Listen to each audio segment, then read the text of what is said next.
Good news kay Casimiro, nag-number 1, breaking news, mainit-init na balita, etong at pag-usapan natin. Pero bago ang lahat, pakisubscribe po ng channel ko, huwag nyo na rin kalimutan i-click yung notification bell para lagi kayong una sa balita. Pag-usapan nga po natin mga kaboxing, matapos po ang 16 years karera ni Tyson Fury, inanunsyo nito ang kanyang pagre-retiro sa pagbaboxing matapos din ang dalawang sunod na talo kay Unified World Heavyweight Champion Alexander Usyk.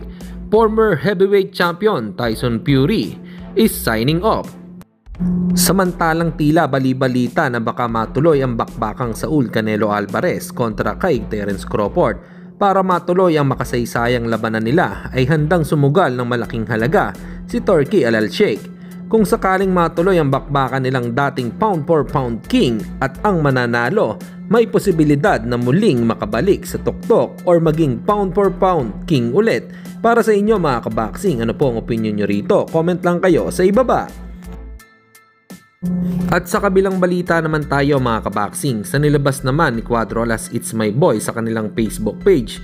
Sa post nito patungkol po ito sa rank BoxRec Philippines pound for pound ay nangunguna po dito si dating 3 Division World Champion Janrel Cuadrolas Casimiro.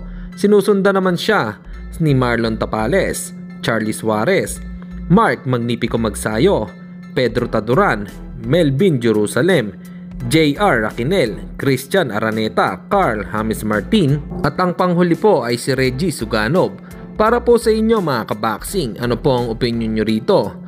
Comment lang kayo sa ibaba. Hanggang dito na lang muna ang ating balita. Dito na lang ang aking boxing news report. Babu!